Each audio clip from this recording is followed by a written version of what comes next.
Today we're going to talk about how to fit a cycling helmet. I guess I should start this video off by letting you know why I'm doing this video, and the reason why I'm doing this video is because of this.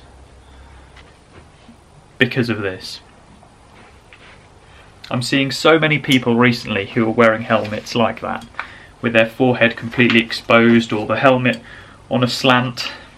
I don't really understand, and I think maybe it's about time people understood how to fit a cycling helmet. There are loads of videos out there, they're going to say basically the same thing I'm going to say, but people need to know. What is the point of wearing a cycling helmet if it's not going to save you when you crash?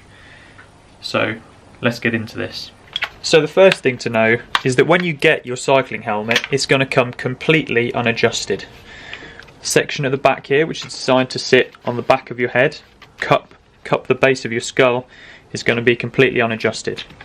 Your helmet might come with a dial ratchet system. It might come with a push system like this, where you can easily adjust incrementally along the length. You're always going to have two straps, and they're usually going to be adjusted by a system like this, where it simply slides up. So how do we adjust these systems to fit? If we start with the ratchet system at the back of the helmet, you're going to want to place your helmet obviously on your head, but you'll notice that at the moment it's completely loose. I can get two hands down the back of there, and what we want this bit to do is to sit nice and tight on the back of your head. Not too tight that it's going to pinch and give you a headache, but tight enough that the helmet isn't going to move around. So you'll see it's super easy, even easier if you have a ratchet dial on your helmet. Don't worry about the straps to start with. You just simply push one side, push the other side, or push them together, and make sure it's nice and tight. Now already for me, the helmet is feeling much tighter. There's not too much play like there was before, but you'll notice the straps are completely unadjusted. There's a lot of play inside here. One's in the way of my ear as well, so we're going to want to sort that out next. The other thing you may want to do on your ratchet system is equal up each side, just so you know the helmet is sitting flat on top of your head. Now with your chin strap, you want to create a V around your ear. The strap wants to come down from here and join just below your ear, and that will give it the best security. So to do that, all you have to do is slacken off this here and slide it down the strap until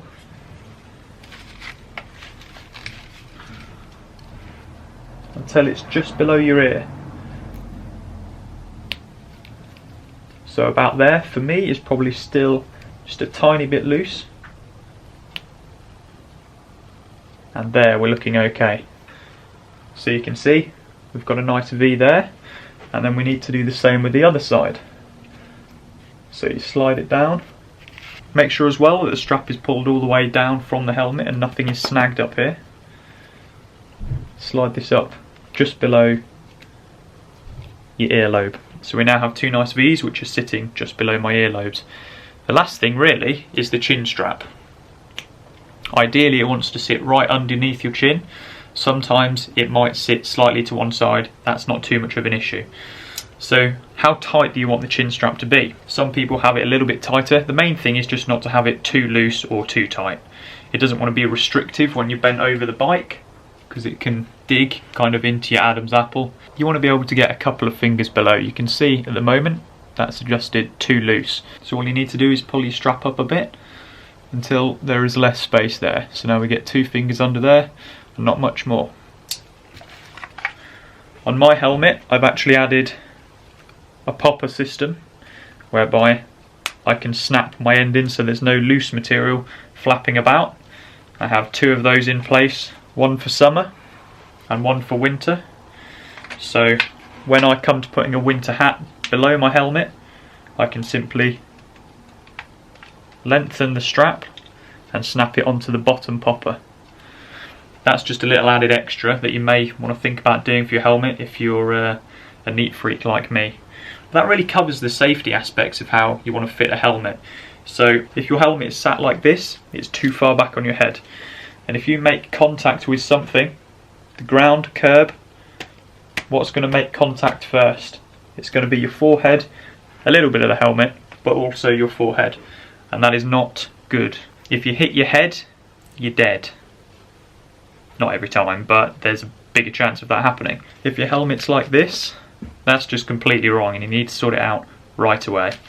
If it's over to one side, it's probably that one side of the chin strap is too tight, i.e. this side is very short and this side is much longer, and you'll end up with your chin strap completely over to one side, which pulls the helmet down that way.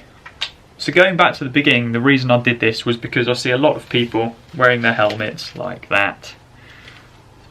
All you've got to do is bring it forward, tighten up the ratchet system and sort the straps out. But I don't want to end there just yet.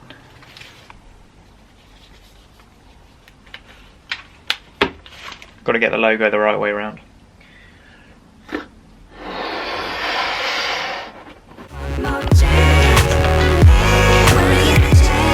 that about the right size of my head? Yeah.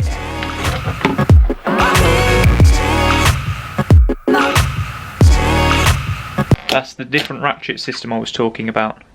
So this is a dial, which is even easier than my new helmet. Simply turn it and it tightens equally both sides.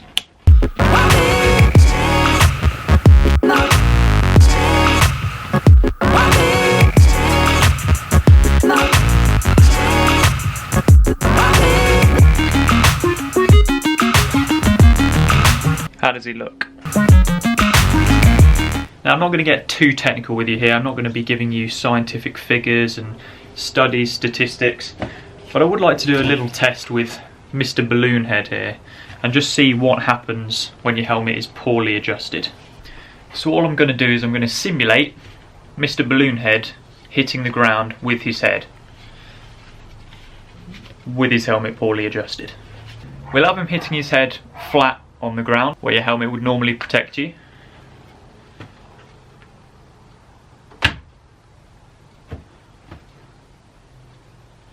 Now you can see there's quite a bit of blood on his face.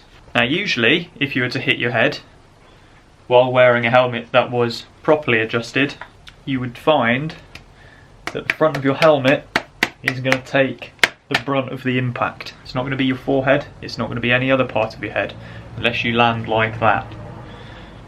But with this guy you can see from the side which bit is going to contact the ground first.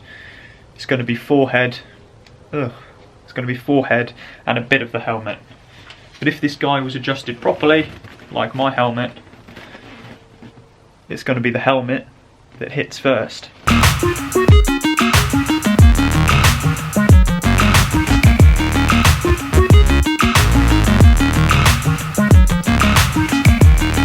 Please adjust your helmet correctly.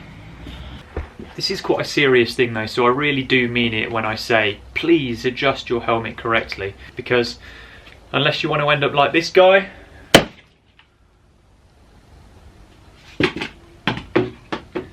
you really do need to adjust your helmet correctly. That is disgusting. We should really end this video just by saying that on our bikes, this is the only form of protection we've got. We ride around in sleeveless jerseys doing 45 miles an hour, and if we fall, that is our only lifeline. So if you're riding around with your helmet poorly unadjusted like this or like this, you're going to have a seriously bad time if you fall off. And because it's our only form of protection, we need to make sure it's fitted correctly.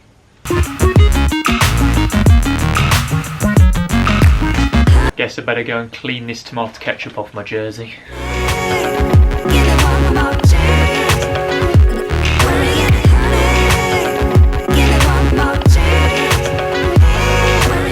Just to note, chain cleaner does not remove Sharpie.